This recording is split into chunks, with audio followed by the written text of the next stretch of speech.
In my last video, I suggested 3 steps we could take to make practicing scales as useful and effective as possible. Today, we're going to take the same idea and apply it to learning pieces. So the first step is to actually learn the notes, but we want to go a bit further than that and become really familiar and really confident in what we're playing now and also what we're about to play. Step number 2 is control, having complete control over what your fingers are doing. Working as slow as necessary to make sure you have absolute control over every single movement within your fingers. And step number 3 is musicality, adding expression and musicianship to the piece that you're playing. Step number 1 is learning the notes.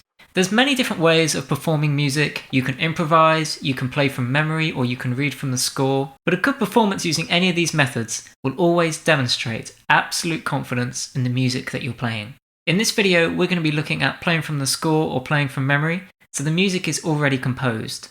Confidence means being aware of what you're doing now and also anticipating what you're about to do next. And that requires muscle memory and familiarity with the notes. To improve our muscle memory, we need to work through the piece very slowly and in detail to make sure that our brain and our muscles only have one version of the piece. If we play it slightly differently every time, we're going to make it much harder for ourselves. So this requires going through very slowly and making sure we play the piece in exact detail. We then need to repeat this as many times as possible so our muscles become familiar with the music and everything becomes a lot more natural and fluent. Let's take Lágrima as an example and imagine that I'm learning it for the first time. I'm going to go as slow as I need to make sure that I'm absolutely certain about every single note that I play and every single finger that I place. If I were to play a wrong note, it's likely that my muscles will remember that movement and they'll be more likely to do it again the next time.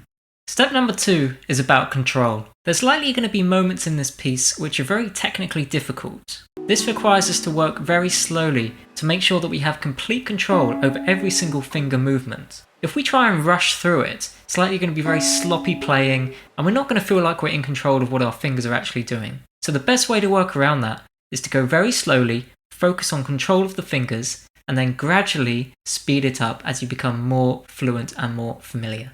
Step number 3 is about musicality. Steps 1 and 2 are about preparation, so that there's fluency between the music that you hear inside you and the music that comes out of the instrument.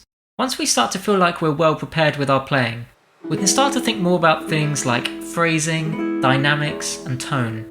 And by this stage, it should start to feel like the music is a lot easier to play, or at least a lot more natural.